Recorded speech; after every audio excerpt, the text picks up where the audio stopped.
Olá, meus caros alunos, sejam muito bem-vindos. Bom dia, boa tarde, boa noite, dependendo da hora que você está assistindo essa aula.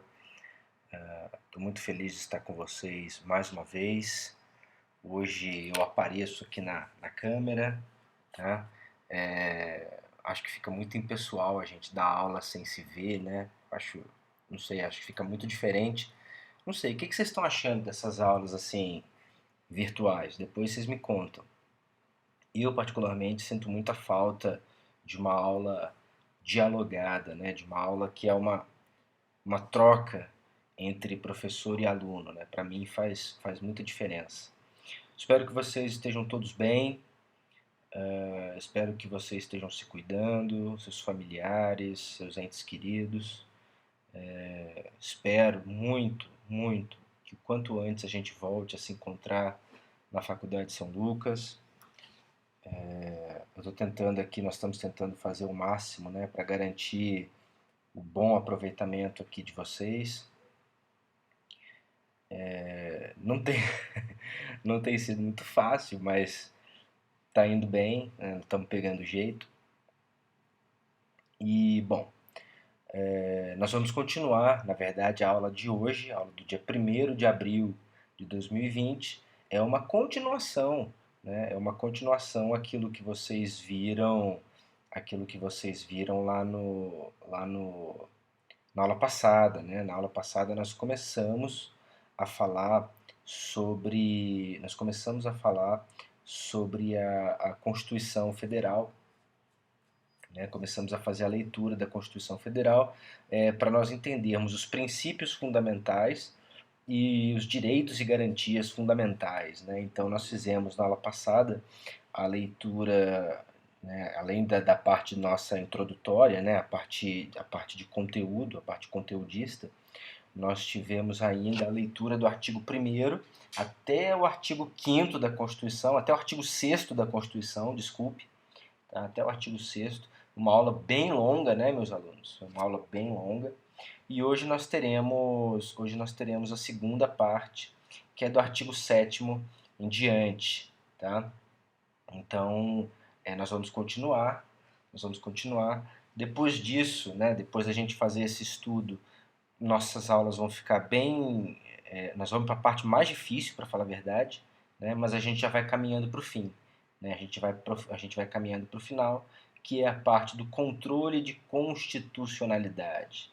Né, meus caros? Essa parte de controle de constitucionalidade não é para qualquer um. Mas ainda temos que chegar lá. Ainda temos que chegar lá. Bom, meus queridos alunos, então o que eu quero que vocês façam? Hoje eu não vou mostrar a Constituição para vocês, tá? Então eu quero que vocês façam o quê? Eu quero que vocês peguem aí a Constituição no celular, no tablet, no computador. Quem tem o Vadmecum, pegue aí a Constituição. Nós vamos continuar a leitura juntos, né? E a explicação juntos. O material é o mesmo da aula passada, tá? Professor, por que o senhor fez até a aula 7ª? Por que o senhor só fez até o artigo 7º? Porque, como eu estava colocando nos slides a explicação da Constituição, eu achei que não precisava colocar no slide e depois falar aqui. Né? Então eu coloquei só até o artigo 7º por isso. Tá? Depois eu acabei achando que não necessitava, né? Não precisava estar no slide e estar aqui na aula ao mesmo tempo, até porque a aula vai ficar disponível para vocês no YouTube. Tá? Então essa é uma continuação da aula passada, nós continuamos vendo os direitos e garantias fundamentais. Tá? Então, os direitos e garantias fundamentais, que são o título 2 da Constituição Federal, começa no artigo 5º e segue adiante. Né? Então, nós fizemos até o artigo 6º, ou seja, nós começamos os direitos sociais. Né? E aí o nosso próximo artigo, né, nossa próxima parada, seria no artigo 7º. E o artigo 7º continua na parte dos direitos sociais, agora falando da relação trabalhista. Né? Então, se vocês derem uma olhada, o artigo 7º ele fala só de questões trabalhistas. E nós temos que lembrar que o direito do trabalho é o primeiro, né, dos direitos sociais. Né? Toda a gênese dos direitos sociais, né, da segunda dimensão dos direitos humanos, se deu em volta do direito trabalhista, do direito do trabalho e, claro, né, do direito previdenciário também. Os dois sempre andam juntos. Né? Então nós vamos ver aqui o artigo 7º da Constituição e em diante. Tá? Vocês tendo dúvidas, estarei lá no fórum, estarei no chat no horário da aula, tá bom? Então tirem dúvidas, postem aí se inscrevam aí no canal do professor, tá? Toda vez que eu colocar um vídeo novo, vocês já vão ficar sabendo, para que a gente consiga se comunicar da melhor forma possível nesse período que a gente, infelizmente, tem que ficar um pouco distante. Bom, então vamos lá. Nossa próxima parada é o artigo 7º da Constituição, que estabelece o seguinte. Então, acompanhe. São direitos dos trabalhadores urbanos e rurais, além de outros que visem a melhoria de sua condição social. Então, esse é o artigo 7º caput. Né? O artigo 7º caput, então, estabelece direitos dos trabalhadores urbanos e rurais, estabelece uma igualdade de direitos para ambos. É claro que existem algumas diferenças, adicional noturno, a hora noturna, tem algumas diferenças, tá? Mas via de regra, esses direitos, todos esses direitos que estão no artigo 7º se aplicam aos trabalhadores urbanos e rurais. E vocês veem que o caput do artigo 7º adota uma cláusula aberta. Né? Então, o próprio caput do artigo 7º coloca que os incisos que estão aí formam um rol meramente exemplificativo. Né? O próprio caput diz, além de outros que visem a melhoria da sua condição social. Então, além de outros que favoreçam, né, que forneçam mais direitos aos empregadores, aos trabalhadores urbanos e rurais, né, direitos que podem estar em tratados, que podem estar em emendas constitucionais, que podem estar na legislação ordinária. Tá? Então, a Constituição reconhece esses direitos trabalhistas que estão aqui no artigo 7º como direitos meramente exemplificativos, tá? Um rol meramente exemplificativo. Então, o inciso 1 diz o seguinte, né? Então, direito do trabalhador urbano e rural, a relação de emprego protegida contra a despedida arbitrária ou sem justa causa, nos termos de lei complementar, que preverá indenização compulsória, dentre outros direitos. Então, primeiro inciso, né, fala da questão da relação de emprego, né, reconhece o trabalhador como a parte mais fraca na relação empregatícia, né? Assim como o direito do consumidor, por exemplo, né? O direito do consumidor reconhece o consumidor na relação consumerista, né? Reconhece o consumidor como a pessoa mais fraca da relação. O direito do trabalho, aqui no artigo 7º, inciso 1, faz a mesma coisa com o trabalhador. Reconhece o trabalhador como a parte, via de regra, a parte mais fraca na relação trabalhista. É por isso que a CLT os princípios do direito do trabalho visam conceder mais direitos ao empregado, a fim de que, no fim das contas, ele esteja em condições de igualdade com o empregador, pelo menos perante a justiça. Tá? Então, o artigo 7º, inciso 1, vem tratar da proteção da relação de emprego, que deve ser protegida contra a dispensa, né, a demissão arbitrária, ou sem justa causa, né? A demissão sem justa causa. Por isso que, né, na demissão sem justa causa, o trabalhador recebe, né, recebe a multa do FGTS, recebe uma série de benefícios que ele não receberia, recebe o seguro-desemprego, né, uma série de garantias que ele não receberia em circunstâncias normais. Né? Nos termos de lei complementar, então você vê que é uma norma de eficácia limitada, né, que preverá indenização compulsória, a questão da multa do FGTS, né, dentre outros direitos. Tá? No inciso 2, temos a complementação, né, o seguro-desemprego em caso de desemprego involuntário. O que é desemprego involuntário, meus caros? Desemprego involuntário é aquele em que o trabalhador não pediu para sair, né? O trabalhador foi demitido pelo seu empregador, né? O trabalhador não pediu para sair. Tá? Então, quando ele não pediu para sair, se é um desemprego involuntário, ou seja, algo que não dependeu da sua vontade, ele faz jus, então, ao seguro-desemprego. né, ao seguro-desemprego. Inciso 3, a questão do Fundo de Garantia por Tempo de Serviço, né, é o chamado FGTS, né, todos vocês têm, né, então uma parte do seu salário, né, uma parte dos seus rendimentos é destinada a um fundo, que é o chamado FGTS, né, que serve para uma série de coisas, tá? Inclusive a Caixa, né, a Caixa Econômica Federal, consegue financiar os imóveis, né, do Minha Casa Minha Vida a juros tão baixos, justamente porque o fundo parte do fundo que compõe, né, o dinheiro que a Caixa utiliza para financiar vem do Fundo de Garantia por Tempo de Serviço, né, vem do fundo FGTS. Né.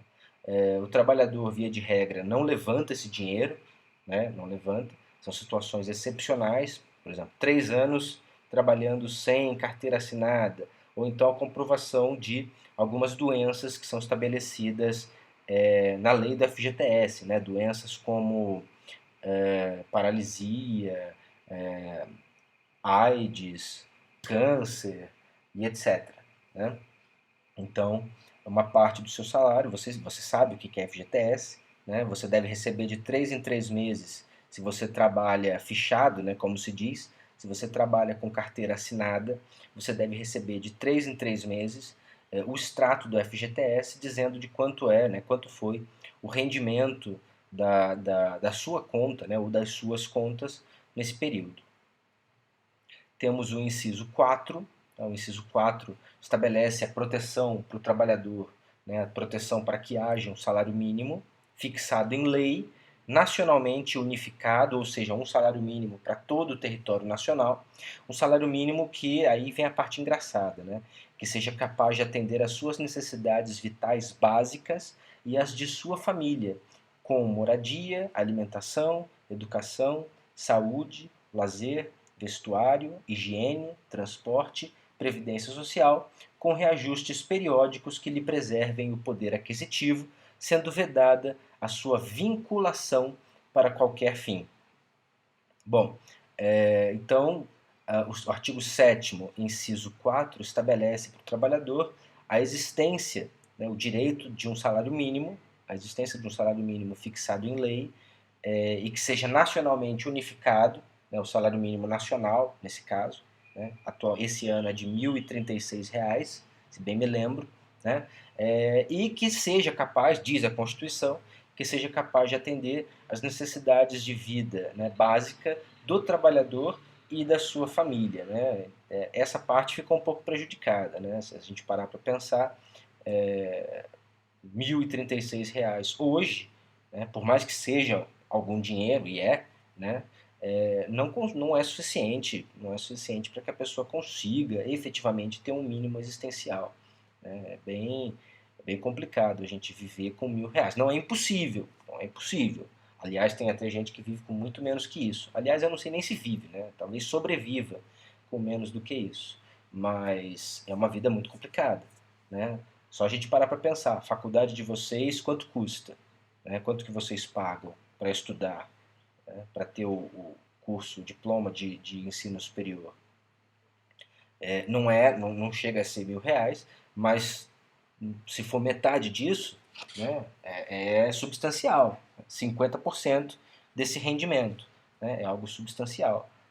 Daria para uma pessoa nessas condições fazer um curso como esse, né, que a gente tem aqui. Tá? Então é uma vida muito difícil. Essa questão, né, que a Constituição estabelece esse dever para o Estado, mas o Estado efetivamente faz aquilo que ele pode. Né? Enfim, fica algo para a gente pensar. Né? Será que com esse valor o trabalhador e a sua família conseguem atender, né, cumprir, satisfazer todas essas necessidades básicas que estão aí no artigo 7º, inciso 4? É algo para a gente pensar. O inciso 5 vem trazer a ideia, né, de um piso salarial proporcional à extensão e complexidade do trabalho. Desculpa, voltando ao inciso 4. Professor, os estados membros da União, podem estabelecer salários mínimos próprios? Sim, podem sim, desde que maiores do que o mínimo nacional. Tá? Por isso que o salário do Estado de São Paulo, do Estado do Rio de Janeiro, do Estado de Minas Gerais, etc., os estados que estabelecem o salário mínimo, tá? Os estados que estabelecem o salário mínimo podem fazê-lo, tá? Desde que seja maior do que o salário mínimo nacional. O salário mínimo nacional é aquilo, é o mínimo que o trabalhador pode ganhar. Né? Inciso 5, agora sim, vamos para frente. O piso salarial proporcional à extensão e à complexidade do trabalho. Então, categorias profissionais que tenham um piso salarial específico em razão da natureza do seu trabalho, da complexidade, da dificuldade, do desgaste, etc. Né? Então, você tem categorias de profissionais que têm os seus próprios pisos salariais. Né? E, claro, sempre acima do salário mínimo, sempre acima do mínimo. Né? Então, você tem, por exemplo, o piso salarial do professor, o piso salarial do frentista de posto de gasolina, você tem, enfim, você tem várias atividades que possuem, do químico, por exemplo, né? Você tem várias atividades que possuem um piso salarial específico. Sempre, claro, sempre que isso acontecer, superior ao mínimo. Né? Inciso 6, a irredutibilidade de salário. Né? Então, via de regra, o salário dos profissionais, dos trabalhadores que trabalham com carteira assinada, sejam eles urbanos ou rurais, os salários são irredutíveis. Essa é a regra geral. Os salários são irredutíveis. A exceção é comporta redução por meio de acordo ou convenção coletiva. Então, mediante acordo ou convenção coletiva, os trabalhadores podem determinar que seja reduzido o salário. Tá? Os trabalhadores, juntamente com o empregador, podem determinar que seja reduzido o salário. Professor, tem outro jeito? Não. É acordo ou é convenção coletiva. Tá? Depois eu até posso falar um pouquinho mais no fórum ou no chat, mas eu não queria entrar muito nessa questão de acordo, convenção, o que é um, o que é outro. Vocês vão ver em Direito do Trabalho, ECA, né? Mas vocês verão. Tá? Eu posso até colocar um pouquinho depois no chat. Bom, já estou aqui. Né? O acordo coletivo é firmado entre os empregadores, entre os trabalhadores e o seu próprio empregador. Né? Acordo coletivo entre os empregados e o trabalhador daquela empresa. A convenção coletiva é para todo mundo, todos os empregados e todos os empregadores daquela categoria. Né? Isso é convenção coletiva. Então, o acordo coletivo ele acontece em uma empresa. Uma empresa. Tá? A convenção coletiva não. A convenção coletiva são todos os empregados e todos os empregadores daquela categoria. Tudo bem? Bom, inciso 7, a questão da garantia de salário, né, nunca inferior ao mínimo para os que recebem remuneração variável. Né? Então, por exemplo, quer ver? A pessoa que trabalha no comércio, eu não sei se algum de vocês aí trabalha no comércio, e vocês são comissionistas puros. O que é o comissionista puro? O comissionista puro é aquele cujo salário composto apenas e exclusivamente das comissões que ele ganha pelo seu serviço. Então ele ganha exclusivamente comissões. Né? Isso é muito comum no comércio. É possível? É possível. É possível. Tá? Vamos supor que esse trabalhador não bateu a sua meta no mês. Né? Ele não vendeu o suficiente para pagar a sua remuneração. O que acontece? Ele vai receber gorjetas de apenas, vai receber comissões de apenas R$ 700? Não. Ele vai receber uma complementação do empregador, no valor correspondente, né, até integrar o salário mínimo. Tá? Se ela vendeu, sei lá, se ela ganhou comissão de R$ 1.300, R$ 1.400, R$ 2.000, beleza, é isso que ela vai receber. Show de bola, tranquilo, é isso que ela vai receber. Tá? Agora, se ela fez no mês comissões de só R$ 700, por exemplo, né? Ela vai receber no mês só R$ 700? Não. O empregador vai complementar no caso, com R$ 336, né, até a gente ter os R$ 1.036, que são o salário mínimo. Ah, professor, então o empregador teve que repor, teve que compensar, né, e complementar o salário do comissionista, né, do trabalhador comissionista, para que ele receba o salário mínimo. Esses R$ 336 reais que o empregador inteirou no salário do empregado esse mês, ele pode descontar mês que vem? Não, não, negativo, tá? Não, não pode compensar, não pode descontar depois, né? Aí no mês seguinte ele vende R$ 3.000 em comissões, aí o empregador vai e fala, não, você não vai receber R$ 3.000 em comissões porque mês passado eu complementei o seu salário com R$ 336, então eu vou descontar isso esse mês. Não, isso não pode acontecer, tá? Isso não pode acontecer. Vamos lá. Depois, inciso 7, inciso 8, o 13º salário com base na remuneração integral ou no valor da aposentadoria, né? Então, o artigo 7º, inciso 8, traz a questão do 13º salário, né? Por que temos o 13º salário? Porque, porque, meus caros, a nossa remuneração, ela via de regra, é feita com base em 4 semanas no mês, né? 4 semanas no mês. 4 vezes 12 seriam 48 semanas no mês. 48 semanas no ano, desculpa, né? Então, se o cálculo fosse esse exatamente, o ano teria 42 semanas, 48 semanas. Só que o que acontece? O ano tem 52 semanas. Então, os meses não são 4 semanas fechadinhas. Tem mês que tem 4 semanas e 3 dias, tem mês que tem 4 semanas e 5 dias, tem mês que tem 5 semanas, enfim, tem um pouquinho de tudo, né? Praticamente 5 semanas. De forma que no final do ano nós temos não 48, mas 52 semanas. Ou seja, 4 semanas a mais, né, no ano, além daquilo que você ganhou. 4 semanas a mais dá praticamente um mês, né? É praticamente um mês. É por isso que você ganha o 13º salário. É uma indenização, vamos dizer assim, é uma remuneração por essas 4 semanas que você trabalhou ao longo do ano, mas pelas quais você não ganhou. Pelas quais você não ganhou.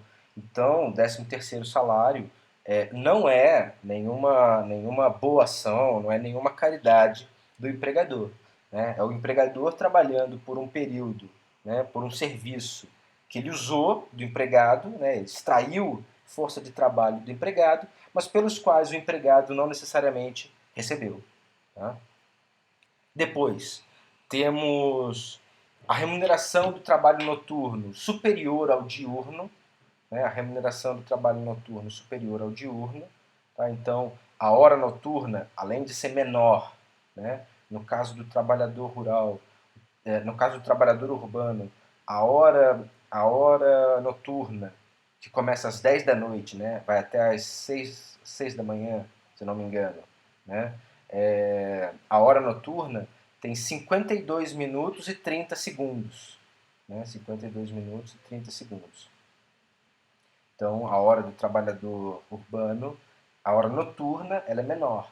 Né? Então, você trabalhou 52 minutos e 30 segundos na hora noturna, você cumpriu com 1 hora. Né? Além disso, tem o adicional, né, o chamado adicional noturno, que, se eu não me engano, é de 20% sobre a hora normal. Né? 20% sobre a hora normal. Depois o 10, né? Inciso 10, a questão da proteção do salário na forma da lei, constituindo crime a sua retenção dolosa. Né? Então, o salário é uma verba do trabalhador que tem natureza alimentar. Por que tem natureza alimentar? Porque o salário do empregador, o salário do trabalhador, é o dinheiro, né? É de lá que vem o dinheiro que ele usa para viver. Né? Então o salário tem que ser protegido e não pode ser retido pelo empregador de forma dolosa, isso seria crime. Tá? Então, exemplo, quer ver a proteção ao salário? O salário é impenhorável. O salário é impenhorável. Caiu o salário na sua conta. O Código de Processo Civil fala que se você deve alguma obrigação civil, trabalhista, né, se você deve algum tipo de obrigação, né, passou um cheque, por exemplo, né, passou um cheque, o cheque voltou sem fundos e o portador do cheque está executando você para receber o dinheiro. Ele pode penhorar o seu salário? Não. O salário é impenhorável. Tá? Se o juiz bloquear sua conta e ele penhorar o seu salário ou parte dele, você tem que correr, pega um advogado, corre, entra com uma petição com o juiz, frente ao juiz, imediatamente, para que ele imediatamente relaxe a constrição, que ele relaxe o bloqueio feito via Banco Central na sua conta. Por quê? Porque ele penhorou o seu salário. E o salário não pode ser penhorado. Tá? Essa é uma das proteções, por exemplo, que se estabelece ao salário. Tá? É claro que o tribunal tem relativizado isso, né? O tribunal tem relativizado essa questão da empenhorabilidade do salário. Né? E a pessoa que ganha 30 mil por mês, o salário dela é 30, 40, 50 mil por mês, será que eu também não posso penhorar? Aí os tribunais têm entendido que já é possível penhorar uma parcela. Né? Pessoas que ganham muito, tem um ganho muito acima da média dos brasileiros, entende-se, o judiciário vem entendendo que já se pode penhorar a parcela desse salário. Né?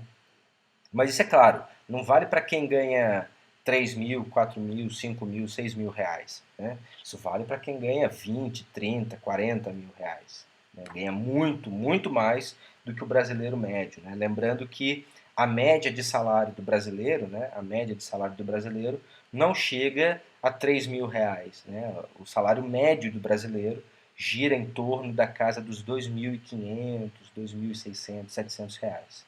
Tá? Então é algo muito, muito, muito acima daquilo que o brasileiro médio, né, ganha. Tá? Depois temos o inciso 11, né, a participação nos lucros ou resultados desvinculada da remuneração e, excepcionalmente, a participação na gestão da empresa conforme definido em lei.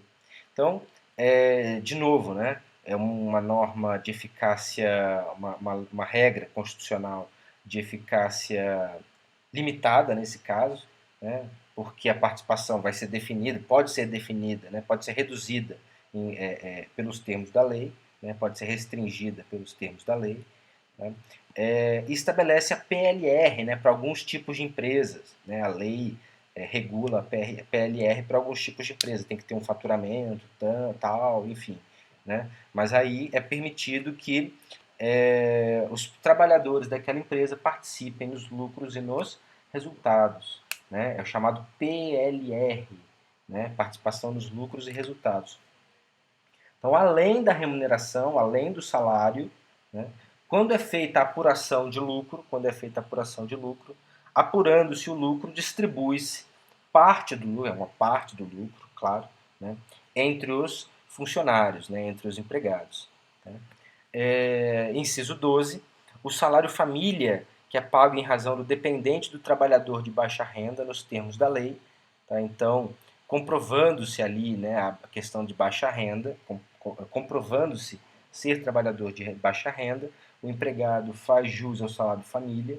Para quem quiser ler mais, recomendo aqui a leitura da emenda constitucional número 20, de 1998. Ela fala um pouco mais sobre o salário família. Né? Você ganha por dependente. Né? Então, cada dependente que você tem, você ganha uma remuneração a mais, né? Um acréscimo de remuneração. Né? Inciso 13, a questão da duração do trabalho, da jornada de trabalho, que não pode ser superior a 8 horas diárias e 40 horas semanais. Né? Então, a jornada diária, né? A jornada de trabalho normal, máxima, a jornada de trabalho normal, máxima, ela segue duas regras. Primeiro, ela não pode ter mais do que 8 horas em um dia, 8 horas em um dia, nem mais de 44 horas na semana. Tá? Então, para que você tenha uma jornada de trabalho normal máxima, você precisa ter no máximo, né, 8 horas dia e no máximo 44 horas na semana. Você pode fazer mais? Sim, você pode fazer mais. Você pode fazer até 2 horas extraordinárias por dia. Até 2 horas extraordinárias, a gente chama de hora extra, por dia. Né? E depois, é claro, né, é facultada a compensação de horários e redução de jornada mediante acordo ou convenção coletiva de trabalho. Né? Então, é o chamado banco de hora, né? Compensação de horário de trabalho. Né? Então, trabalhei muito. O empregador ele não é obrigado a pagar a hora extra. Você pode fazer o quê? Você pode ter um banco de horas e você vai enchendo esse banco de horas com as horas extraordinárias que você faz e depois você goza, né? Depois você abona, você vai consumindo essas horas extras não trabalhando. Né? Então o empregador ele não é obrigado a te pagar horas extras. Você pode compensar não trabalhando. Né? É, Isso tem que ser no máximo em um ano. Né? Então, se eu trabalhei com hora extra hoje, né, 1º de abril, até 1º de abril de 2021 eu tenho que gozar, eu tenho que descontar, né, eu tenho que não trabalhar, compensar essa hora extra que eu trabalhei agora. No máximo, é sempre assim, no máximo um ano. Tá? O acordo pode ser feito mensal, pode ser feito mensalmente, então as horas extras que eu fiz no mês, eu compenso no mês seguinte. Pode ser semestral, ou no máximo, compensação anual. No máximo, compensação anual. Né? Vamos lá. 14, que é a jornada de trabalho de 6 horas diárias, né, realizada em turnos ininterruptos de revezamento, salvo negociação coletiva. Tá? Então, o artigo 14 vem trazer a jornada de 6 horas para o trabalho realizado em turnos ininterruptos de revezamento, né, salvo negociação coletiva. Então, vem trazer aí um novo tipo, né, vem trazer um novo tipo de contrato de trabalho, que é o revezamento, né? Turnos ininterruptos de revezamento. O inciso 15 vem falar do DSR, que é o descanso semanal remunerado. Então você faz jus, né? Você, por trabalhar com carteira assinada, você faz jus a descansar um dia da semana, e esse um dia da semana é pago pelo seu empregador. É o descanso semanal remunerado.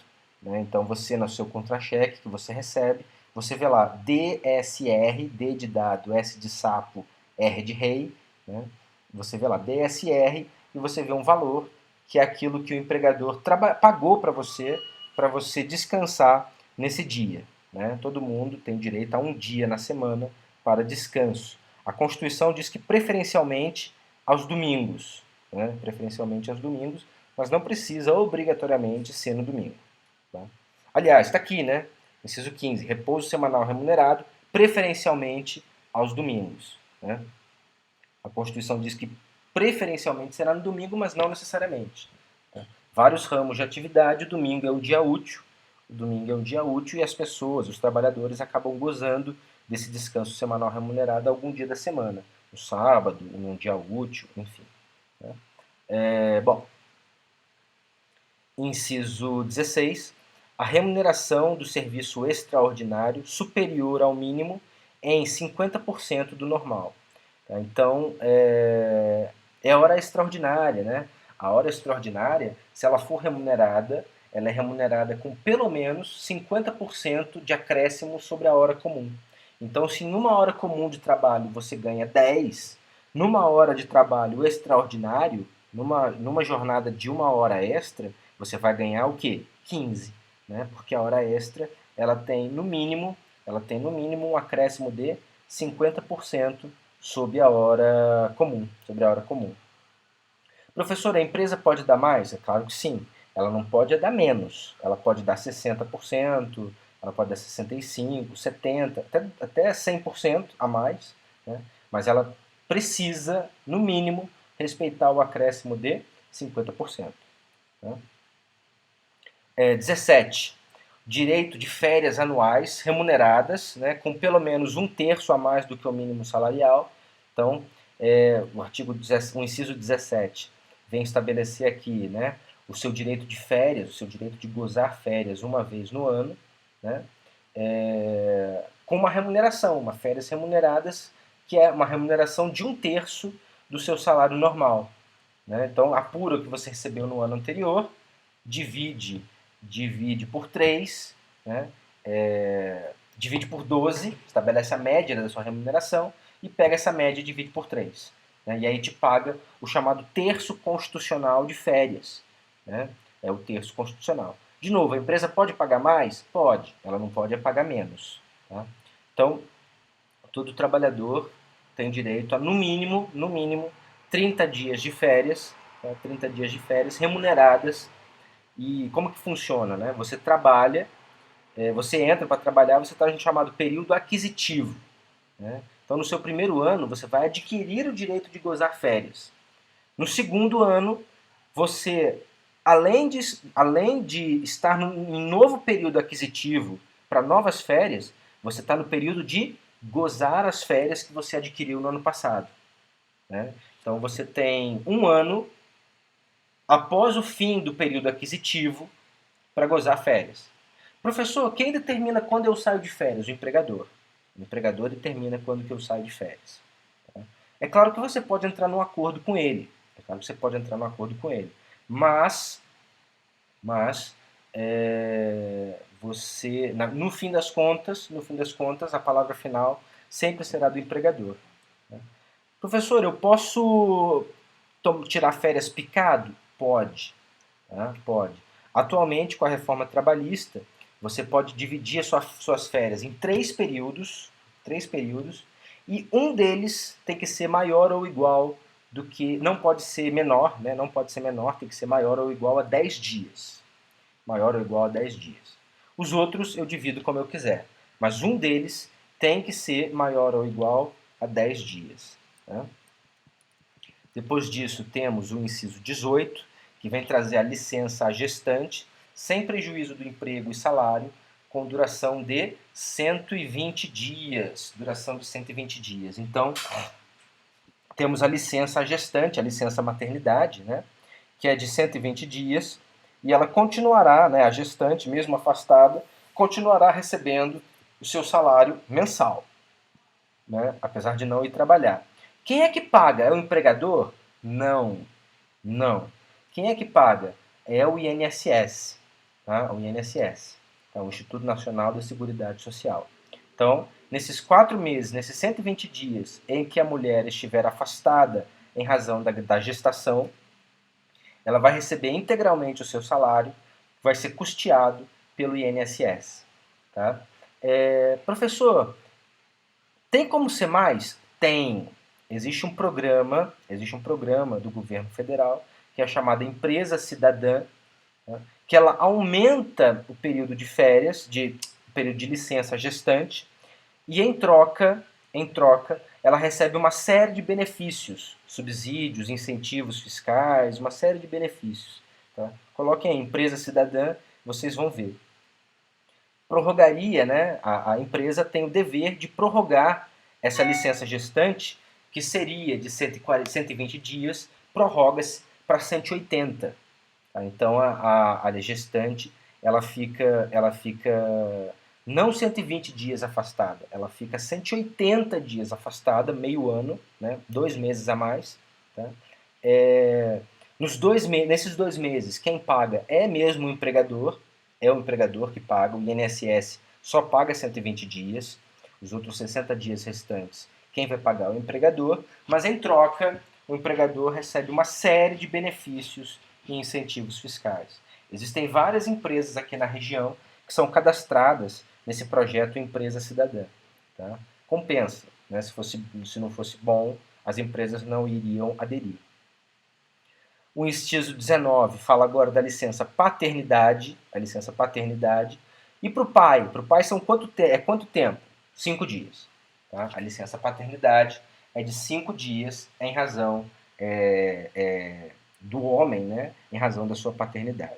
De novo, se a empresa se inscreveu no projeto Empresa Cidadã, ele aumenta esse período para 15 dias. Então deixam de ser 5, passam a ser 15 dias. Tá? 15 dias. É obrigado? Não. O mínimo constitucional, o mínimo estabelecido na Constituição, 120 dias para a mulher, com salário pago pelo INSS, né? E 5 dias para o homem. Inciso 20, né, inciso 20, vem trazer a questão da proteção do mercado de trabalho da mulher mediante incentivos específicos na forma da lei. Né? Então, eu entendo que é uma norma de eficácia limitada, né? Precisa de lei para que esses incentivos sejam criados. Né?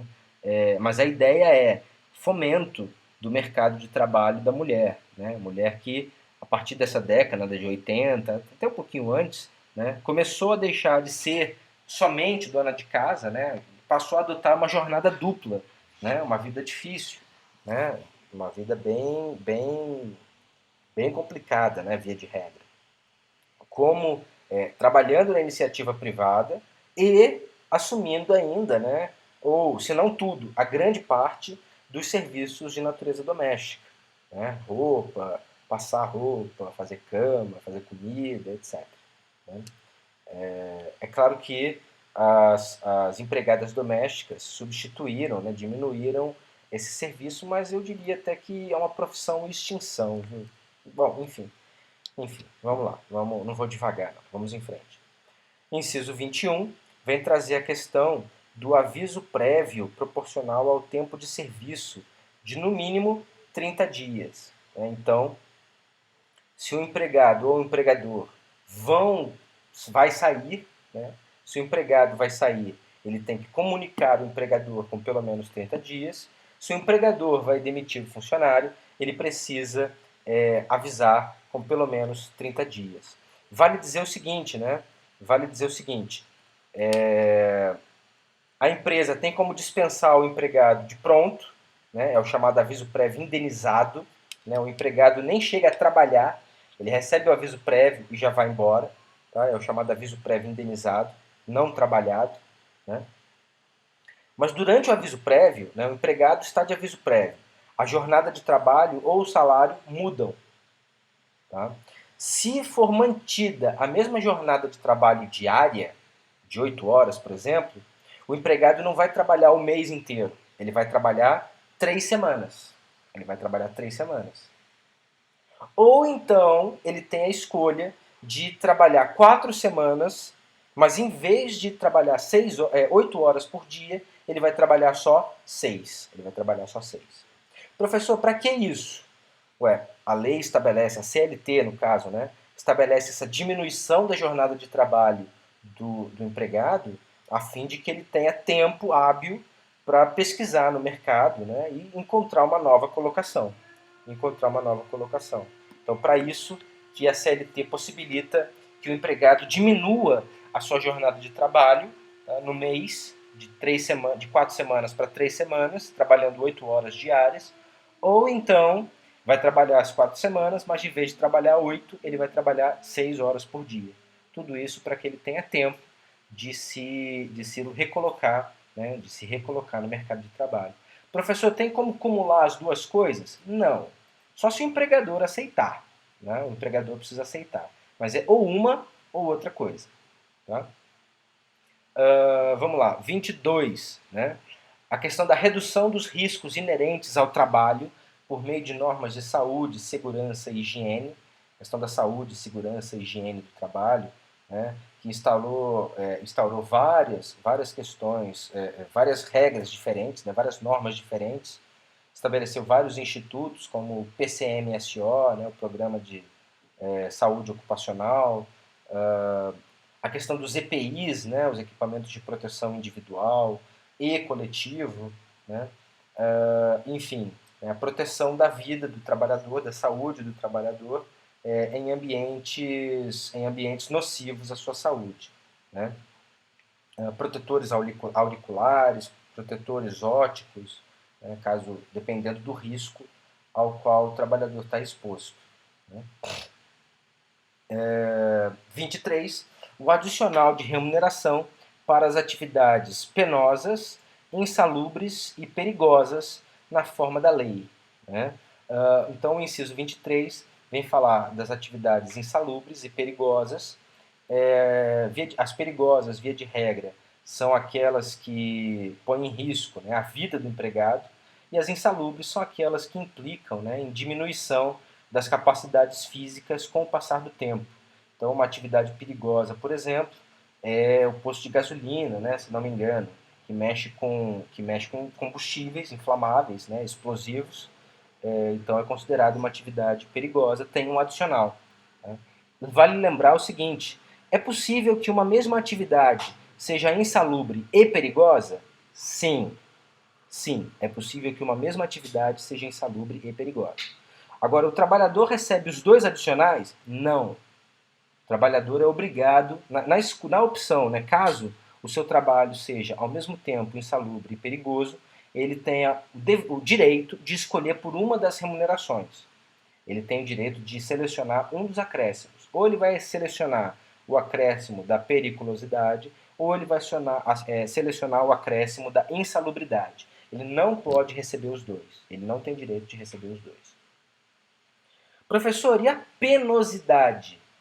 Né? A Constituição estabelece um adicional para atividades penosas. Né? Atividades penosas são aquelas que seriam realizadas com grande esforço físico. Né?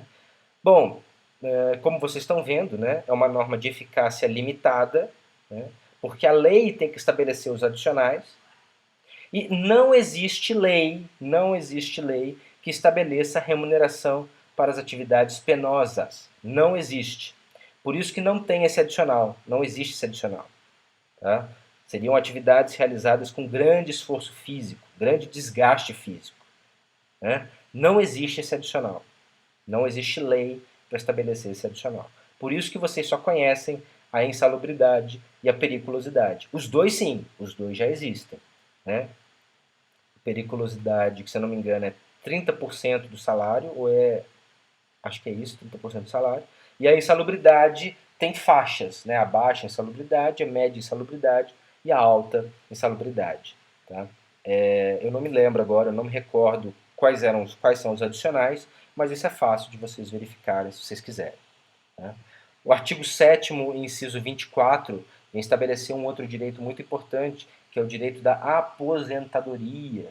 Né? O nosso sistema de aposentadoria atual é o coparticipativo. Né? Então, nós que estamos trabalhando hoje, nós recolhemos encargos para pagar as verbas de aposentadoria daquelas pessoas que estão atualmente aposentadas. No futuro, quando nós estivermos aposentados, são os nossos descendentes, né, são os trabalhadores novos que vão recolher para que sejam pagas as nossas aposentadorias. Né? Existe outro sistema, que é o sistema de capitalização, né? Que é o sistema de capitalização. O que é o sistema de capitalização? É o sistema em que durante a minha vida de trabalho, eu recolho, né, para o governo uma parte do meu salário e quando eu ficar velho, quando eu me aposentar, eu recebo de volta aquilo que eu investi. Eu recebo de volta aquilo que eu investi durante a vida. Se eu investir bastante, eu recebo bastante. Se eu investir pouco, eu recebo menos. Tá? Então a ideia tem esse sistema de capitalização também. Ele foi utilizado no Chile, não deu certo. Tá? O nosso também tem lá os seus problemas. Enfim, vivemos entre a cruz e a espada. Inciso 25, assistência gratuita aos filhos e dependentes desde o nascimento até os 5 anos de idade em creches e pré-escolas. Né? Então, vem estabelecer assistência aos filhos dos empregados desde o nascimento até os 5 anos de idade em creches e pré-escolas. É claro, né? As pessoas precisam trabalhar e elas precisam deixar os filhos menores em algum lugar. Né? É bem autoexplicativa essa norma. Né? 26. O reconhecimento das convenções e acordos coletivos de trabalho. Tá? Antes da reforma trabalhista de 2017, a lei estava acima da convenção e do acordo coletivo. Tá? Então, os acordos e convenções coletivas tinham que respeitar a lei. Hoje não. Hoje a convenção coletiva, o acordo coletivo, valem mais do que a lei. Então, para vários assuntos, para vários aspectos, eu posso ter o acordo coletivo, a convenção coletiva, trabalhando em sentido contrário à lei, e isso será perfeitamente possível. Não é para tudo. Por exemplo, questão de jornada não é possível. Questão de salário não é possível, tá? Mas para vários tópicos é sim possível estabelecer convenções coletivas e acordos coletivos que não mais precisam se pautar pela lei.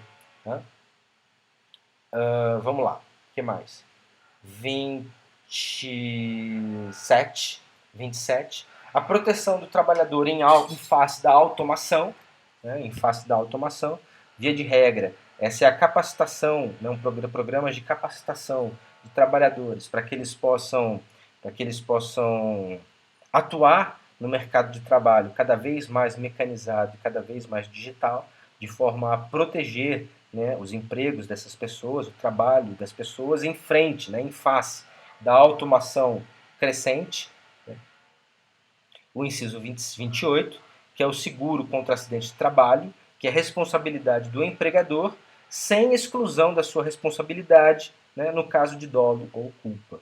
Então, no seu trabalho, o trabalhador estará segurado contra acidentes, seguro que é de responsabilidade do empregador, e o empregador ainda fica responsável pela indenização caso ele tenha concorrido para o acidente com dolo, né, ou com culpa, né, negligência, imprudência ou imperícia. Né. Inciso 29, né, vem estabelecer o direito do empregador, o direito de ação do empregado, né, o direito de ação, o direito de propor ação judicial, né, quanto aos créditos resultantes da relação de trabalho, né, crédito da relação de trabalho, o seu salário, né, com prazo prescricional de 5 anos para os trabalhadores urbanos e rurais, até o limite de 2 anos para a extinção do contrato de trabalho. Então, extinto o contrato de trabalho, eu tenho 2 anos, né, até 2 anos, para cobrar os últimos 5 anos. Os últimos 5 anos. Puxa, professor, passou 2 anos que eu saí da empresa e eu não entrei com a ação. E agora? Agora morreu Neves. Ou, como se diz o ditado, né, como diz o ditado, agora Inês é morta. Né? Passou 2 anos e você não entrou com a ação trabalhista, agora não cabe mais. Tá? Agora não cabe mais. Então, você pode cobrar os últimos 5 anos, né? Os últimos 5 anos. Então, eu entrei com uma ação hoje. Posso cobrar os últimos 5 anos para trás. Tá? Os últimos 5 anos para trás. Mas esse prazo, né, esse direito de propor ação é de até 2 anos do fim da relação trabalhista. Então, eu fui mandado embora hoje, vamos supor, Deus que me livre, mas fui demitido hoje. Eu tenho 2 anos para entrar com ação, para pedir os últimos 5 anos. Tá? Então, se eu entrar com a ação, fui demitido hoje. Se eu eu posso entrar com a ação até 1º de abril de 2022. 2022. Eu vou poder cobrar até quando? Eu vou poder cobrar até 2021, eu já estava demitido. 2020, eu já estava demitido a partir de abril. 99, 2019, 2018 e 2017. Então, vocês veem que 2 anos praticamente já estavam fora, né? Porque eu não estava recebendo mais nada. Desses 5 anos totais, 2 anos praticamente eu já estava demitido.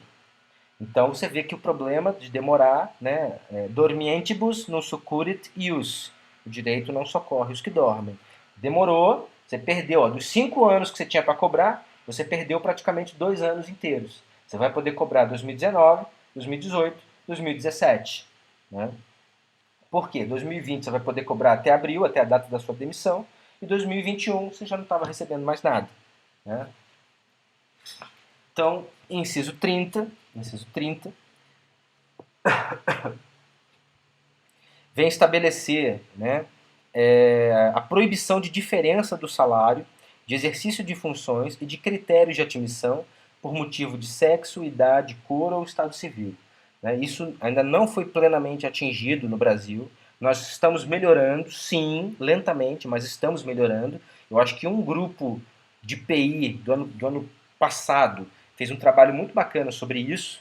né, sobre a renda média do brasileiro, e aí colocaram o homem branco, a mulher branca, o homem negro, a mulher negra. Então vocês fizeram um trabalho assim, se bem me lembro, tá? Mas a ideia é proibir a distinção de salário ou de exercício de funções e de critérios de admissão em razão de qualquer motivo. Sexo, idade, cor, estado civil, etc., religião, né, e todos mais. Tá? É claro que é um rol só exemplificativo, né? Sexo, idade, cor ou estado civil. Entra aí religião, convicção política, qualquer coisa, né? Convicção filosófica, etc. E tal, tá? Então, não pode haver diferença de salário, né, de exercício de funções e de critério de admissão, a não ser que o critério, né, que essa distinção seja necessária para o desempenho da atividade. Eu tenho que justificar que a distinção que eu estabeleço é para a pessoa, é necessária para o bom exercício da atividade. Exemplo, sai um edital hoje de um serviço público, tá? Para contratar guarda salva-vidas nas praias. Não pode ser uma pessoa, né? Não pode ser uma pessoa, por exemplo, paraplégica. Não pode ser uma pessoa que tenha deficiência nos membros. É necessário que seja uma pessoa com saúde perfeita. Por quê? Porque a natureza do trabalho exige essa distinção. Né? Eu quero me candidatar, só que eu não tenho a perna esquerda. Não, vai ficar difícil. Né? Vai ficar difícil. Talvez se fosse um trabalho de escritório, aí sim, aí não teria problema, não teria distinção. Mas para você ser o guarda-vidas, a pessoa que vai nadar, enfim, e vai correr atrás ali do perigo, etc., não dá. Né? Então você tem que justificar que a natureza do trabalho exige essa distinção. Você tem que provar isso. Tá? 31. A proibição de qualquer discriminação no tocante a salários e critérios de admissão do trabalhador por deficiência, repito o que eu disse, salvo quando a natureza do trabalho exige que não possa ser alguém com deficiência. Tá? Tem que ser provado. Agora, serviço de escritório, a pessoa vai ficar sentada, não exige esforço físico, não tem problema nenhum. Pode ser perfeitamente uma pessoa com deficiência. Não tem problema absolutamente nenhum. Tá? A solução encontrada pelo governo brasileiro, né, foi obrigar as empresas a contratarem. Né? Eu tenho colegas, né, tem pessoas que já ouvi dizer, né, elas chegam na entrevista e o recrutador vira para ela e fala: por que eu vou contratar você se eu posso contratar uma pessoa normal? Né? E ela é tão competente ou mais, né, do que uma pessoa, entre aspas, normal. Né? Então, existe um preconceito muito grande. Né? A questão de mulheres também, mulheres, negros, existe também um preconceito muito grande a nível de salário. O salário é menor, infelizmente, apesar de já ter melhorado muito. Tá? Então, estamos caminhando, diria que estamos caminhando. Né? E uma solução foi obrigar as empresas, né, os empregadores brasileiros, a contratarem pessoas com deficiência. Então, sobretudo grandes empresas, a partir de um determinado número de profissionais, ela é obrigada a ter um trabalhador com deficiência. Aí atingiu outro nível, ela é obrigada a ter mais um trabalhador com deficiência. Então, de acordo com o tamanho da organização, de acordo com o tamanho da empresa, do empregador, ele tem tantos trabalhadores deficientes por trabalhadores. Né? Tem um coeficiente ali. 32. Proibição de distinção entre o trabalho manual, técnico e intelectual ou entre os respectivos profissionais. Então, não distinguir, né? Não menosprezar, né, o respeito ao trabalho manual, ao trabalho técnico e ao trabalho intelectual, né, sem distinguir, né, sem distinguir, sem estabelecer restrições, distinções entre esses trabalhadores. 33. A proibição de trabalho noturno, perigoso ou insalubre aos menores de 18 anos. Então, o trabalhador menor de 18 anos, lembrando, né, que você pode começar a trabalhar com carteira assinada a partir dos 16. Tá? Então, a partir dos 16 até os 18, você já pode trabalhar? Sim, com autorização dos seus pais. Desde que você consiga frequentar a escola perfeitamente, tá? Desde que você consiga frequentar a escola. E é proibido o trabalho noturno. Proibido o trabalho noturno para o menor, né, maior de 16, menor de 18 anos. Tá? Lembrando, né, lembrando que é possível começar a trabalhar especialmente a partir dos 14 anos na condição de menor aprendiz, menor aprendiz. Então, como menor aprendiz, se for na condição de menor aprendiz, você consegue começar a trabalhar a partir dos 14 anos, desde que com a autorização dos responsáveis, seja possível frequentar a escola perfeitamente, né, e sem trabalho noturno. Tá? Sem trabalho noturno, insalubre ou perigoso. Isso vale tanto para o menor aprendiz, a partir dos 14 anos, como para os outros trabalhadores comuns, a partir dos 16 aos 18. Né? Inciso 34.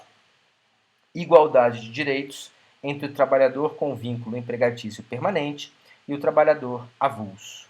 O trabalhador avulso, o trabalhador que não tem um vínculo empregatício, né? Não é um empregado, né? Ele não tem vínculo empregatício.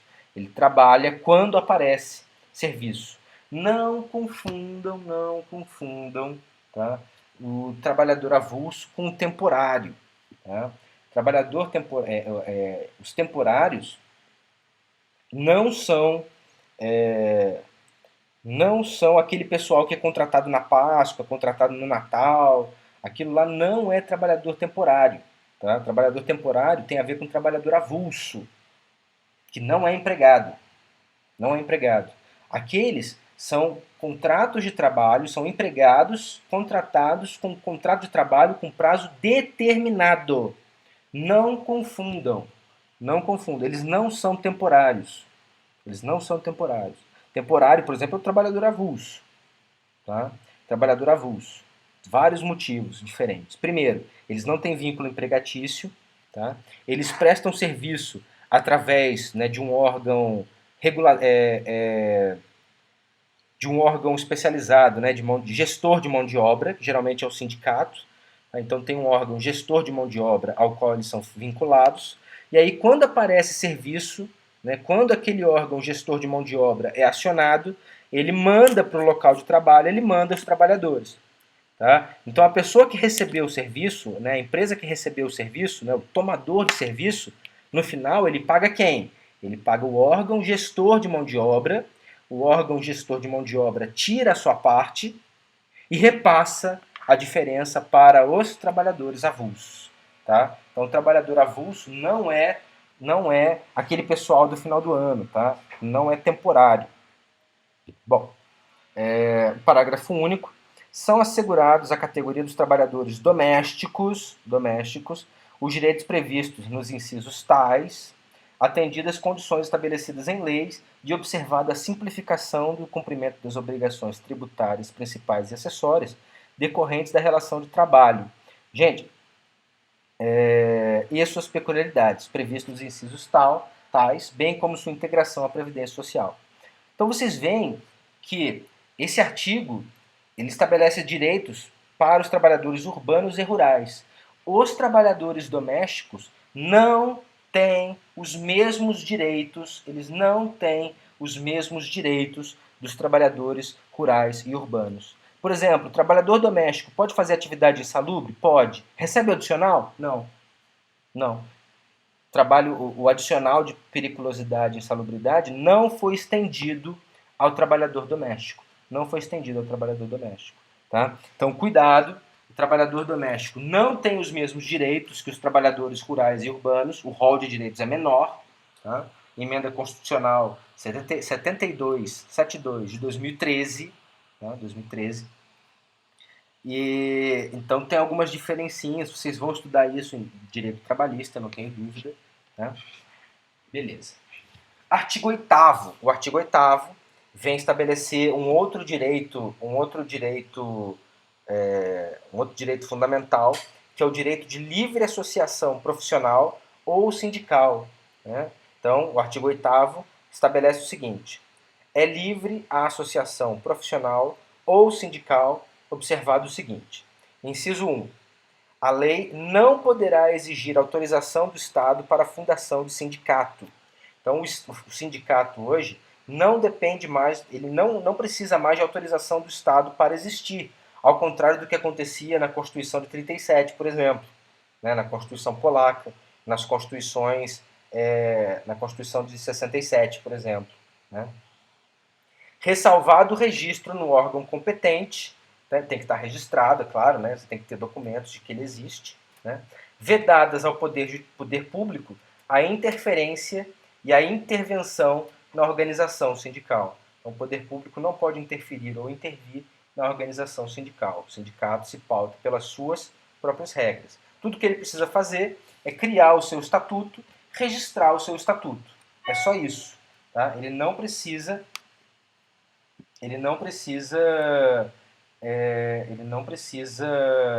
fazer nada, tá? Ele não precisa de autorização do Estado para funcionar. 2. Inciso 2. É vedada a criação de mais de uma organização sindical em qualquer grau representativa de uma categoria profissional ou econômica na mesma base territorial, que será definida pelos trabalhadores ou empregadores interessados, não podendo ser inferior à área de um município. Então, seguinte, cada área territorial tem que ter apenas uma única organização sindical representativa daquela categoria. E a área territorial não pode ser menor do que a área de um município. É claro que pode ter área territorial de mais de um município. Por exemplo, é possível que tenha uma área territorial de Taubaté, Natividade da Serra, e a outra cidade lá, Redenção da Serra. É possível? É possível. É possível. Tá? Então, a área territorial de um sindicato pode ser de mais de um município. Não pode ser menor do que um município. Não pode ser menor do que um município. Tá? E cada município, então, cada área territorial terá apenas uma organização sindical representativa de cada categoria. Significa dizer que pode ter só um sindicato de professores, só um sindicato dos profissionais liberais, só um sindicato dos metalúrgicos, só um sindicato dos funcionários públicos, enfim. Né? Basicamente isso que eu estou querendo dizer. Tá? Inciso 3. Ao sindicato cabe a defesa dos direitos e interesses coletivos ou individuais da categoria, inclusive em questões judiciais e administrativas. Né? Então, o sindicato tem poder para representar os seus inscritos, né? Além de representar os interesses da categoria. Sobretudo, né, na convenção coletiva. Né? A convenção coletiva não é firmada pelos trabalhadores, mas sim pelos sindicatos dos dois lados. Né? Sindicato dos empregados, sindicato representativo dos empregados, sindicato representativo dos empregadores. Tá? Então, o sindicato compete, né, tem poderes para representar os interesses coletivos ou individuais da categoria, inclusive judicialmente ou administrativamente. Inciso 4. A Assembleia Geral do Sindicato vai fixar a contribuição que, em se tratando de categoria profissional, será descontada em folha para custeio do sistema confederativo de representação sindical respectiva, independentemente da contribuição prevista em lei. Aqui nós temos, né, a questão da contribuição sindical, que é descontada em folha. Né? Já era descontada em folha. Antes você não tinha como escolher. Né? A partir de 2017, com a reforma trabalhista, esse foi um ponto que eu achei muito positivo, você não precisa mais ser obrigado a ficar vinculado ao sindicato. Né? Inciso 5. Ninguém será obrigado a filiar-se ou manter-se filiado a sindicato. A reforma trabalhista de que nós estávamos falando veio regular, veio trazer, né, veio concretizar justamente esse inciso. Né? Hoje, você, mediante uma carta de próprio punho, você pode pedir para ser desvinculado ao sindicato, né? Desvinculado do sindicato. É claro que o sindicato não vai mais representar os seus interesses pessoalmente, né? Você fica sem direito aos serviços que o sindicato oferece. Às vezes tem vários sindicatos que oferecem assistência odontológica, médico do sindicato, enfim. Né? Você, advogado, você fica sem, mas você também não contribui. Né? Uma opção sua. Interessante. Tá? Eu acho que vem de acordo a isso que a Constituição vem dizendo. Né? ninguém será obrigado a filiar-se ou manter-se filiado ao sindicato. Perfeito. Inciso 6. É obrigatória a participação dos sindicatos nas convenções coletivas, né, nas negociações coletivas de trabalho. Tá? Então, o sindicato tem que participar nos acordos e, sobretudo, nas convenções coletivas. Né? 7. O aposentado filiado tem direito a votar e ser votado nas organizações sindicais, então ele participa, né, ele continua participando, apesar de ser aposentado, ele continua inscrito nos quadros do sindicato e tem direito de participar, né, politicamente da estrutura da organização sindical. Né. E, inciso 8, é vedada a dispensa do empregado sindicalizado a partir do registro da candidatura a cargo de direção ou representação sindical e, se eleito, ainda que suplente, até um ano após o fim do mandato, salvo se cometer falta grave nos termos da lei. Então, eu, por exemplo, faço parte de um sindicato, vamos supor. Tá? Eu registro minha candidatura para cargo de direção da representação sindical, tá? Cargo de direção do sindicato. Então, a partir do momento que eu depositei o meu pedido, né, minha candidatura ao cargo de direção, eu não posso ser demitido, do meu emprego. Tá? E se eu for eleito, se eu não for eleito, acabou, né? Eu posso voltar a ser demitido normalmente. Mas se eu for eleito, ainda que seja suplente, eu não posso ser mandado embora até um ano após o fim do meu mandato. Até um ano após o fim do meu mandato, salvo se eu cometer falta grave. Salvo se cometer falta grave. A demissão por justa causa. Né? Parágrafo único. As disposições desse artigo aplicam-se à organização dos sindicatos rurais e de colônia de pescadores, atendidas as condições que a lei estabelecer, uma norma de eficácia contida. Né? Pode estabelecer aí algumas regras para limitar, né, o acesso dos sindicatos rurais ou colônias de pescadores. Artigo 9º, nós já falamos sobre ele, né? Ele estabeleceu o direito de greve, assegurado o direito de greve, diz o caput, competindo aos trabalhadores decidir sobre a oportunidade de exercê-lo e sobre os interesses que devam, por meio dele, defender. Então, assegura aos empregados o direito de greve e os trabalhadores decidem como vão exercitar essa greve e que interesses eles vão reivindicar. Né? Lembrando que é proibida a greve para o empregador. Então, o empregador não tem direito de fazer greve. A greve do empregador chama lockout. L de lagarto, O de ovelha, C de casa, A de amor, U de uva, T de tatu, E de escola. Tá? Lockout, que é a aportuguesação da expressão inglesa lockout. Lockout significa deixar trancado do lado de fora, trancar para fora.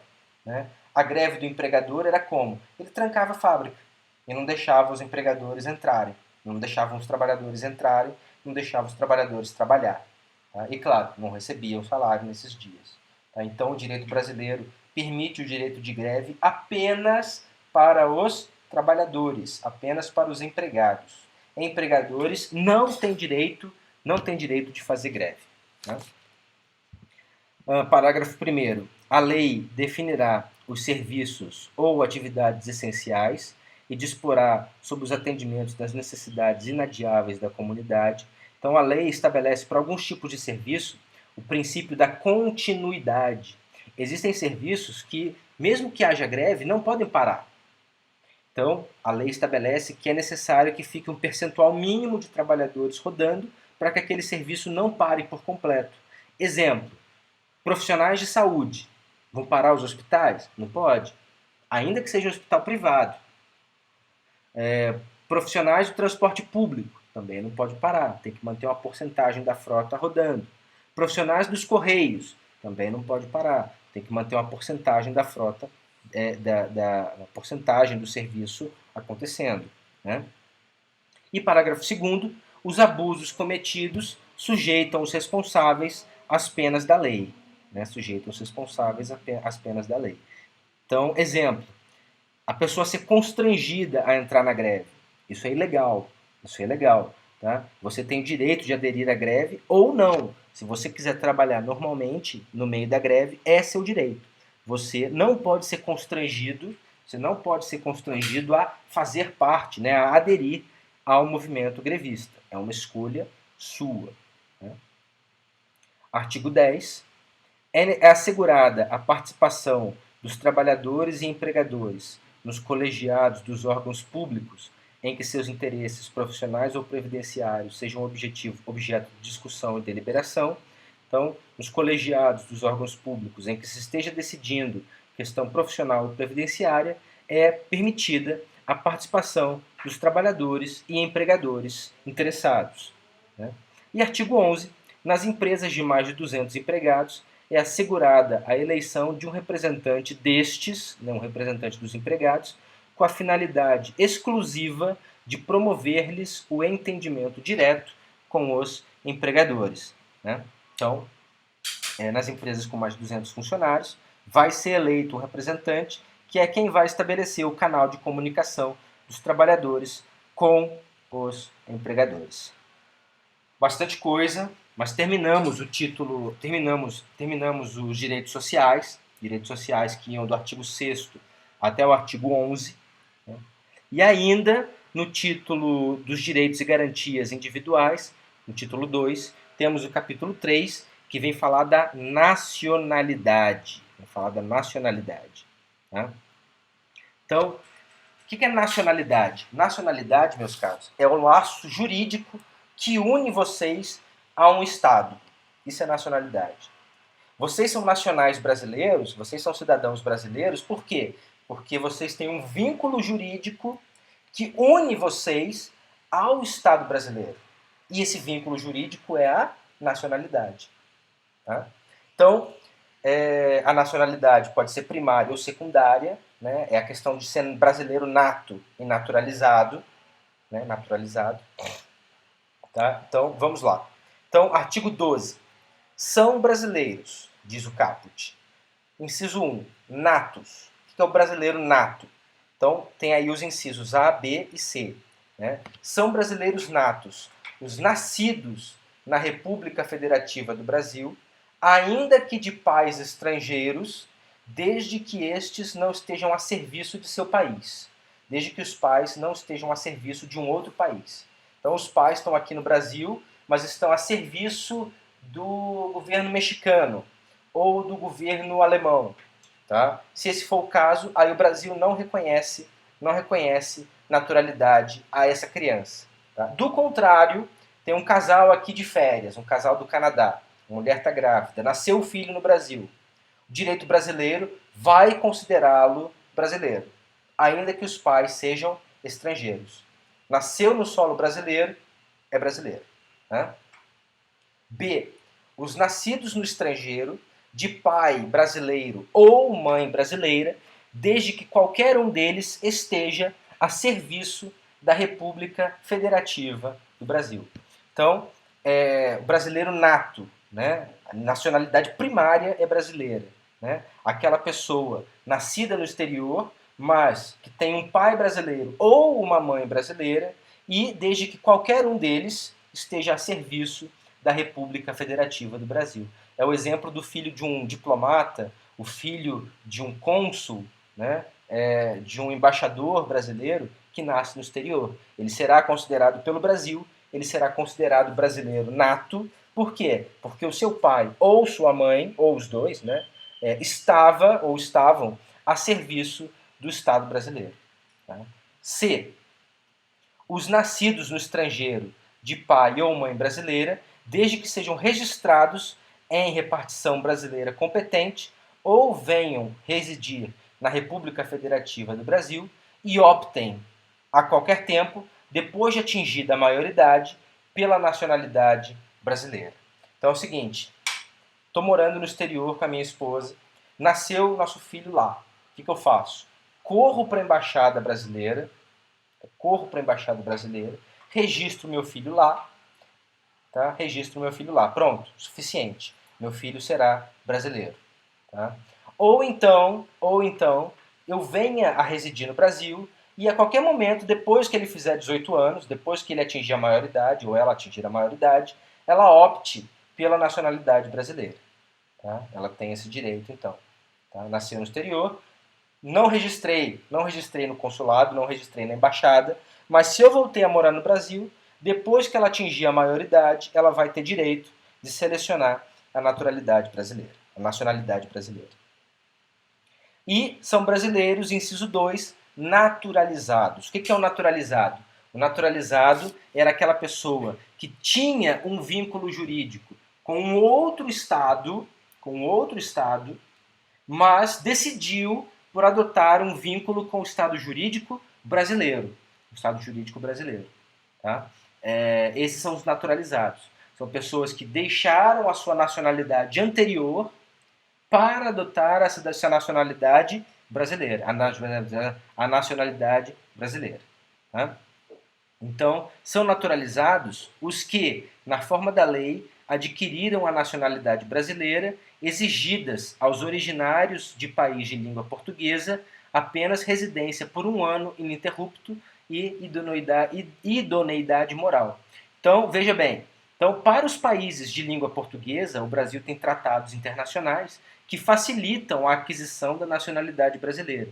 Então, se eu sou de Portugal, Angola, Moçambique, Timor-Leste ou outros países que falam português, ex-colônias portuguesas, para que eu adquira a nacionalidade brasileira, basta que eu venha morar no Brasil, fique aqui por pelo menos um ano e tenha idoneidade moral. É feita uma pesquisa de antecedentes, enfim, né? Comprovando a idoneidade moral, comprovando que eu não sou criminoso, não tenho ficha criminal, comprovando que, enfim, né, eu não tenho laço preso, né, com a justiça, não sou procurado, não sou perseguido, não sou nada, né? Eu adquiro, depois de um ano de morar no Brasil, eu adquiro cidadania brasileira, tá? Nacionalidade brasileira. B. Os estrangeiros de qualquer nacionalidade residentes na República Federativa do Brasil há mais de 15 anos ininterruptos e sem condenação penal, desde que requeiram a nacionalidade brasileira. Então, estrangeiros de qualquer país, de qualquer nacionalidade, que viverem no Brasil há mais de 15 anos de forma ininterrupta, eles vão ter que comprovar isso, e desde que não tenham condenação penal, e desde que eles requeiram, eles precisam solicitar a nacionalidade brasileira. Tá?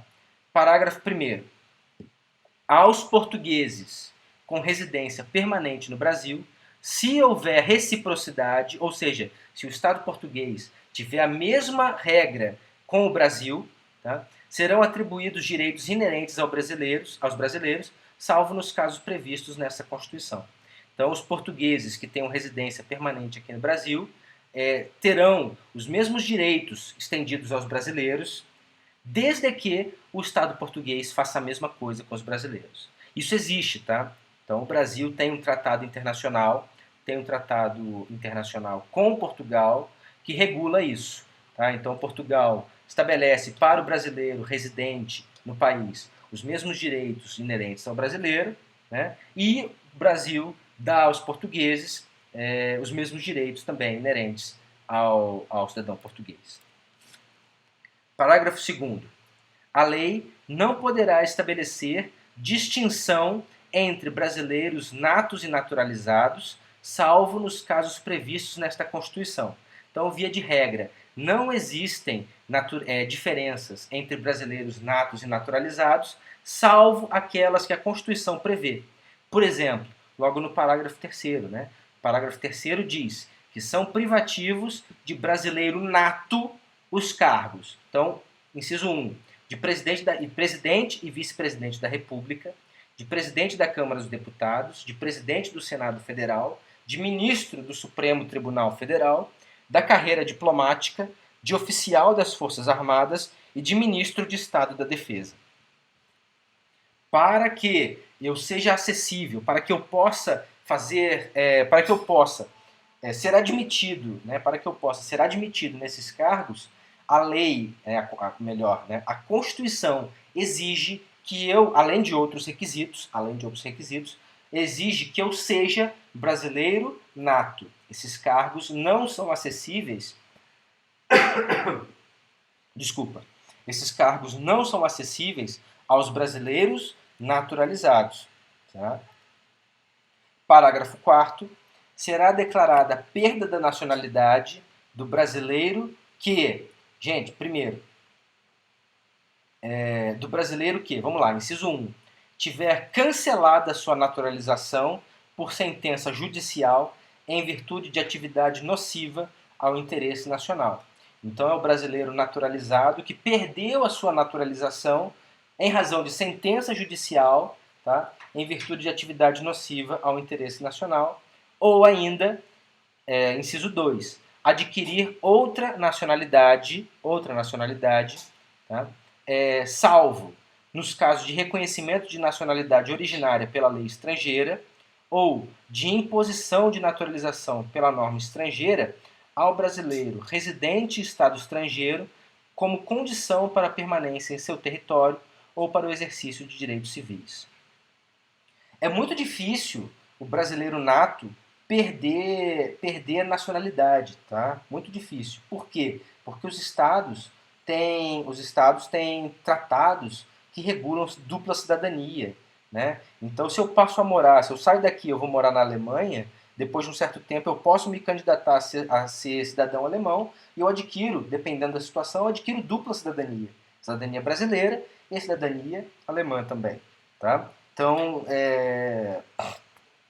salvo nesses casos, né, reconhecimento de nacionalidade originária pela lei estrangeira, ou seja, a lei estrangeira vai reconhecer minha nacionalidade originária brasileira e vai me dar uma outra nacionalidade. Né? É o caso da dupla cidadania, né, que exige tratados internacionais. Ou imposição de naturalização, que é o seguinte, né, para você continuar morando aqui no Canadá, por exemplo, é obrigatório que você, a partir de agora, né, é obrigatório que você adquira a nacionalidade canadense, né, você nacionalize-se canadense, para que você possa permanecer aqui no Canadá e para que você possa gozar dos direitos civis estendidos aos cidadãos canadenses. Então, nesse caso também, o Estado brasileiro mantém a sua cidadania. Tá? É muito difícil o brasileiro nato perder cidadania. Eu, particularmente, confesso que eu nunca vi, tá? Um brasileiro, perder a cidadania brasileira. Artigo 13. A língua brasileira é o idioma oficial da República Federativa do Brasil. Tá? Então, nós temos no Brasil alguns idiomas, sobretudo dialetos indígenas, e algumas regiões do país, também de tradição europeia, também mantêm a língua de lá, né? Por exemplo, Pomerode, né? O Vale do Itajaí, né? Acho que é lá o Vale do Itajaí, que mantém a tradição alemã, então eles falam alemão, estudam alemão na escola, as aulas às vezes são em alemão, escolas particulares, etc. Mas não reconhece nenhuma língua oficial que não seja o português. Então o português é a língua oficial do Brasil. Temos países que têm 2, até 3 línguas oficiais. Né? O Canadá, por exemplo, tem 2 línguas oficiais, que é o inglês e o francês. A Suíça tem 3 línguas oficiais, que é o alemão, o francês e o italiano. Né? Então, no nosso caso, nós temos só uma única língua oficial. Tá? Parágrafo 1º. São símbolos da República Federativa do Brasil a bandeira, o hino nacional, né? As armas e os selos nacionais, o brasão de armas, aquele brasão da República, né? O selo nacional também. E, parágrafo 2º, os estados, o Distrito Federal e os municípios poderão ter seus próprios símbolos. Né? Tem o brasão de Caçapava, o hino de Caçapava, bandeira de Caçapava, né, de Taubaté, o Estado de São Paulo, o Estado do Rio de Janeiro, etc. Né? Todos eles têm também seus hinos, seus símbolos, né? Suas bandeiras, seus hinos, suas armas e seus selos. Né? Bom, estamos chegando no fim, que você já não aguenta mais. Né? Então, estamos chegando nos direitos políticos. Tá? Direitos políticos. Nós vamos ver isso aqui mais profundamente no próximo semestre. Então, nós vamos voltar para cá. Tá? Nós vamos falar mais disso aqui, tá? Mas vamos dar uma acelerada, vamos até partidos políticos, o artigo 17. Tá? Artigo 17. Estamos quase chegando, estamos quase acabando. Tá? Estamos atualmente no artigo 14. Para quem já fez o que nós fizemos, tá fácil. Né? Então, o artigo 14 diz o seguinte, né? O capítulo que fala dos direitos políticos, que ainda está dentro do título 2, que são os direitos e garantias individuais. Né? Artigo 14, que estabelece que a soberania popular será exercida pelo sufrágio universal, e o sufrágio universal é o máximo de pessoas possível participando do processo político de formação da vontade do Estado brasileiro. Isso é sufrágio universal. O maior número possível de pessoas tem o direito e o dever, né, de participar da formação da vontade política do Estado brasileiro. Voto direto e secreto, tá? Voto direto e secreto, ou seja, eu não escolho representantes, o meu voto vai diretamente para a pessoa que eu escolhi, né? Então, votei no fulano de tal, meu voto vai para o fulano de tal, meu voto não vai para os delegados, né? Não vai para um colégio, ao contrário dos Estados Unidos, né? Os Estados Unidos têm o voto indireto para a eleição presidencial, né? Então, o eleitor, quando ele declara o seu voto no Partido Republicano ou no Partido Democrata, ele elege não o presidente, não o candidato à presidência, mas o voto dele vai para o delegado que representa o Partido Republicano ou que representa o Partido Democrata. E depois é que eles elegem o presidente. No Brasil não temos isso. Tá? O voto indireto é raríssimo, o voto indireto é raríssimo. Vocês vão ver em Constitucional 2, né? Só em uma hipótese é possível, mas vocês vão ver, não vou dar spoiler. Tá? E o voto secreto, né, com igual valor para todos, mediante, né, plebiscito, referendo, iniciativa popular e plebiscito, referendo, iniciativa popular. Beleza. O que é o plebiscito, meus caros? O que é o plebiscito? O plebiscito. Plebiscito é quando o Estado pesquisa a opinião dos brasileiros, consulta a opinião dos brasileiros para que ele faça algo. Então o Estado brasileiro quer fazer alguma coisa. Ele vai e cria um plebiscito. Ele quer consultar, né, plebiscito, né, consulta da plebe. Né? Ele consulta a população brasileira para ver se a população brasileira quer ou não que esse ato seja praticado. E o referendo? O referendo é quase igual. Só que no referendo, o Estado brasileiro já fez. O Estado brasileiro já fez, já agiu. E o referendo existe apenas para ratificar, né, para que o povo ratifique ou não aquela conduta do Estado brasileiro. Ou seja, o Estado brasileiro pergunta: cidadãos brasileiros, e eu fiz isso, vocês concordam? Aí os brasileiros vão dizer sim ou não. Esse é o referendo. O referendo é depois que o ato já foi praticado pelo Estado. O plebiscito não, o plebiscito é antes. Tá? A iniciativa popular são processos de votação que têm por base a iniciativa popular, não são iniciativa do Estado. Existem alguns requisitos estabelecidos em lei para isso. Tá? Eu nunca vi, no Brasil nunca tivemos, tá, iniciativa popular, mas é possível. Tá? Então é uma votação estabelecida com base na iniciativa popular. É que nem aquelas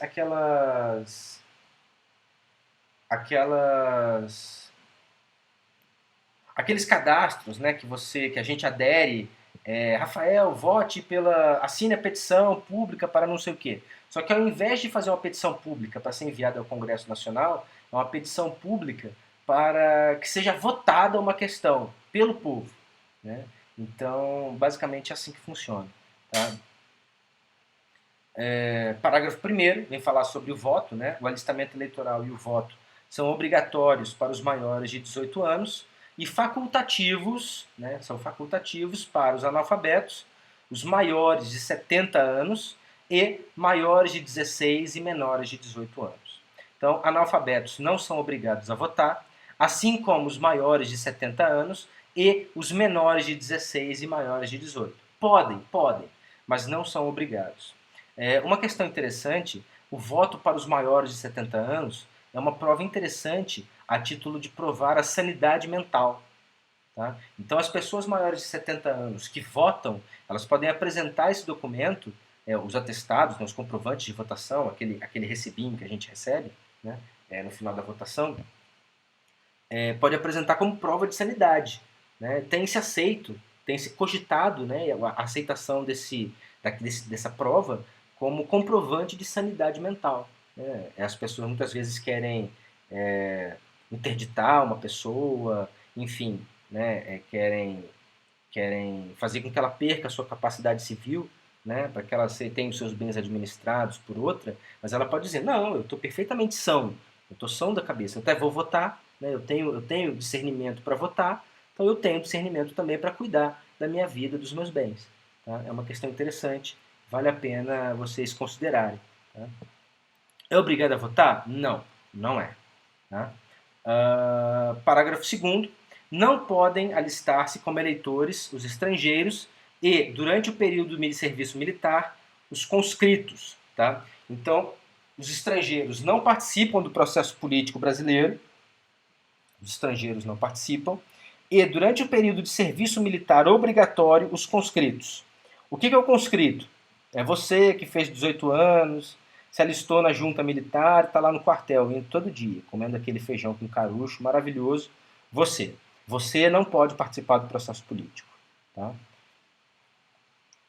São condições de elegibilidade, então o parágrafo 3º vem estabelecer as condições para que eu seja eleito, no processo político. Né?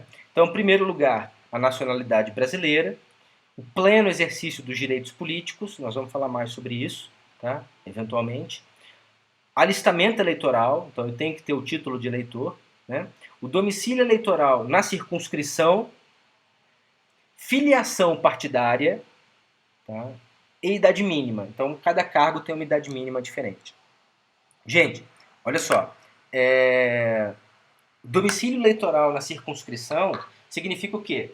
Eu quero ser prefeito de Caçapava, mas eu moro em Taubaté. É possível? É possível. Desde que eu estabeleça algum domicílio, né, algum local onde eu identifique, onde eu possa ser localizado, via de regra. Pode ser a sede do meu partido, aí em Caçapava, pode ser o meu escritório aí em Caçapava, enfim. Eu preciso dar algum endereço aí em Caçapava, mas eu posso morar em outra cidade. É possível. Tá? Essa questão do domicílio eleitoral, ela é muito mais branda do que a questão do domicílio civil. Né? É muito mais simples estabelecer o domicílio eleitoral. Tá? Muitas pessoas que moram em outra cidade, né, se candidatam em uma, mas moram em outra, eles colocam como domicílio eleitoral a sede do partido deles. Né? A filiação partidária, temos que lembrar que o Brasil, infelizmente, ainda não aceita a candidatura avulsa. Tá? O Estado brasileiro não aceita a candidatura avulsa. Então, para você se candidatar, você obrigatoriamente deve estar inscrito, registrado num partido político. Tá? E idade mínima, né, para cada cargo você tem uma idade. 35 para presidente da República e vice, 30 para governador, né, e vice, 21 para deputado federal, deputado estadual distrital, prefeito, vice-prefeito e juiz de paz, e 18 anos para vereador, que é a mais baixa. Né? Então você tem aí as idades mínimas. Lembrando que para presidente e vice-presidente você só pode ser brasileiro nato. Né? Nas outras, não, você pode ser brasileiro naturalizado. Nossa, professor, eu posso ter um governador de estado brasileiro naturalizado? Pode. É possível. Tá? Pode sim. Tá? Então, vamos lá. Lembrando, né, o parágrafo 4º estabelece que são inelegíveis e inalistáveis os analfabetos. Então, os analfabetos não podem, via de regra, né, não podem se candidatar a cargos eletivos. Tá? Mas o que acontece? Eles chegam lá, aprendem a desenhar o nome, né, desenha lá o nome na ficha e voilá, né, você sabe escrever, parabéns. Né? Então a pessoa chega lá, não sabe nada, mas ela aprende, né, a rabiscar o nome e, enfim, e consegue. Né? Você sabe o que faz um deputado federal? Não, nem eu. Quando eu chegar lá, vota em mim, quando eu chegar lá eu te conto. É isso mesmo. Tá? Vamos lá. Parágrafo 5º do artigo 16, do artigo 14. O presidente da República, os governadores de Estado e do Distrito Federal, os prefeitos e quem os houver sucedido ou substituído nos cursos do mandato, poderão ser reeleitos para um único período subsequente.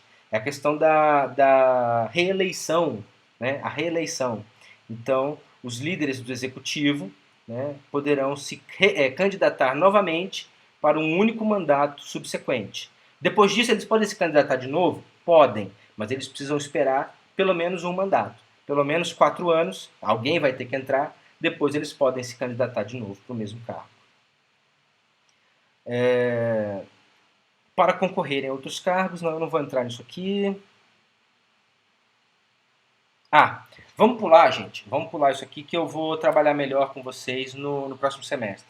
Vamos pular para o artigo 15, tá? Artigo 15, que vem estabelecer que é vedada, é proibida a cassação dos direitos políticos. Tá? Então, os direitos políticos não podem ser cassados, cuja perda ou suspensão, só pode perder ou ser suspenso, né, nos seguintes casos. Então, a perda no caso de cancelamento da naturalização que só pode ser cancelada por sentença transitada em julgado. Né? A incapacidade civil absoluta, ou seja, a pessoa foi interditada, já foi interditada, tá? Então ela tem os seus direitos políticos suspensos enquanto durar a interdição. Né? A condenação criminal transitada em julgado enquanto durarem seus efeitos. Então, enquanto o condenado estiver cumprindo a pena, ele tem os seus direitos políticos suspensos. Tá? 4. A recusa de cumprir obrigações a todos imposta ou prestação alternativa nos termos do artigo 5º, inciso 8º.